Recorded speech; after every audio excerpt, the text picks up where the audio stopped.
Hey family, it's DJ Justice for J Muse Entertainment, and today I want to talk about mistakes I've made in the past as a DJ and things that I wish I knew before I started my first gig.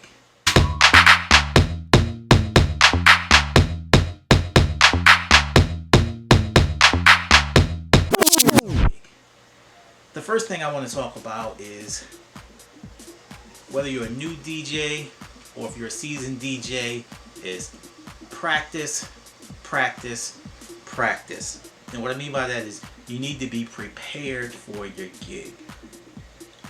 I practice for every gig that I have, whether it be a few days leading up to that gig or some instances even the morning of the gig.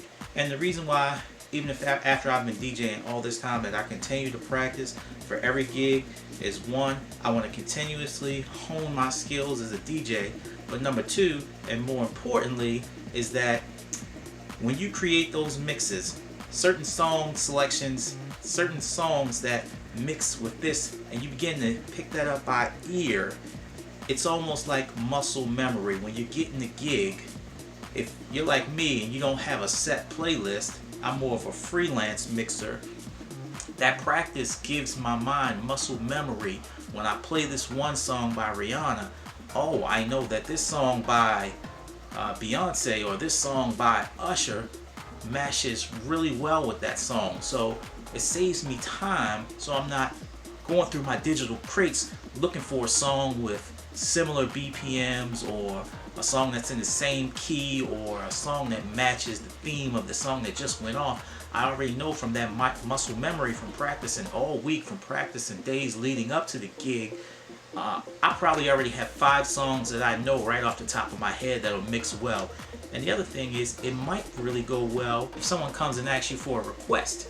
You know, someone gives you that request and boom, right in your mind, I know that this song matches well with that song because I've actually practiced that mix. And I know at what point I want to mix the song. I want to come in at this cue point. So whether you're starting out or you're a seasoned DJ, I recommend you prepare for every gig and practice your mixes. The other thing in being prepared is that you want to back up everything. You want to have a backup of every single piece of gear that you're bringing to the party. Why? Because systems fail. Systems fail. Now I know that might be hard when you're starting out to have a second laptop, a second set of speakers, a second DJ controller or turntables, but when you're able to do so, it is well worth the investment. One, you want to have more than one piece of gear because it's your profession, it's what you do. When have you ever seen a chef with one knife? When have you ever seen a barber with only one pair of clippers? Why should a DJ have one controller or one set of speakers? It makes no sense. As I said before, systems fail. What if you get a really big gig and you'll need 6 speakers? What are you gonna do? I recommend you. Now you could rent from a local store, but that's not gonna help you in the gig when one speaker goes down. It's not gonna help you. So practice your mixes, prepare for your gigs, and have a backup for everything. One of the things I want to show you guys is what I use for a backup MIDI controller. Very inexpensive.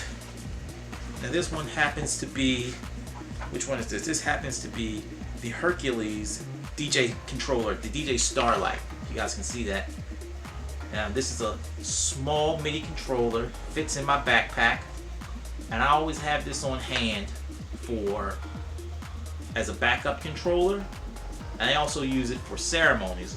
When I'm doing a wedding ceremony, I like to use this because it's easy to transport from one area to the next area. It's lightweight and it doesn't have all the functionality that my big full-duty controller has, but it gets the job done.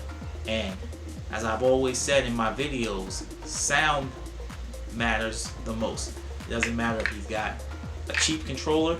By the way, it's not cheap in construction, but it's inexpensive. It's around $89. But I would even use this as my main controller. I would, because again, as long as my sound is bumping and the party people are on the floor, they don't care what controller I have. A lot of times they don't even see the gear that I have because I've got a facade, or I'm using my DJ table or something covering my, covering my gear and not exposing wires.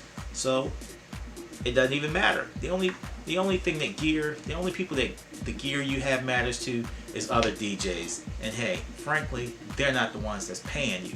So again, you can use this as a backup. If all you can afford is something like this to use for your main system, then by all means. But the point of this is to have a backup controller, because you never know when your controller goes down. Have a backup laptop, have a backup sound system, have backup lighting. Whatever you bring to the party, have a backup. When you start to book weddings, that'll be a huge selling feature, as you can tell the bride and the groom that I back up all my equipment. Nothing is going to fail at your party. It's backed up. It's right under my table or wherever you keep it.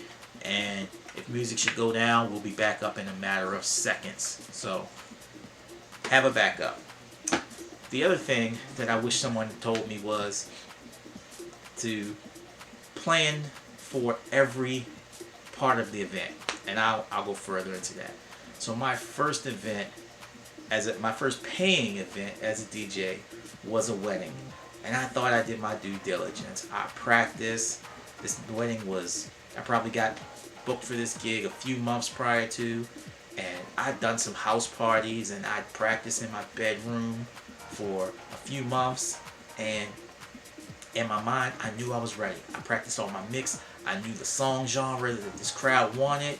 And I was ready to go. Now when I got to the wedding, I found out I was not prepared at all. I practiced for the reception, and I knew how to get the people on the dance floor and get the party going, but there were so many other aspects. The emceeing, I was fumbling over my words. I'd never done a wedding before. I didn't know the parts of the wedding. I didn't know when to introduce the bridal party. I didn't know it was my duty to gather them, and I didn't have the names.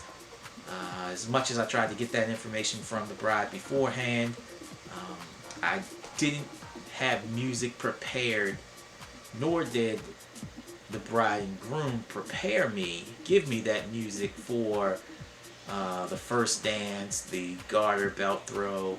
The emceeing was all over the place. It was my first wedding, and it was a cluster. The only part that I was successful was the dance portion of the reception. But I digress. So take it from me. Learn what it is that you need to do. Don't rely on the clients to give you the information, but rather be proactive in seeking the information. And make sure you have a backup for all the gear that you bring to the party. DJ Just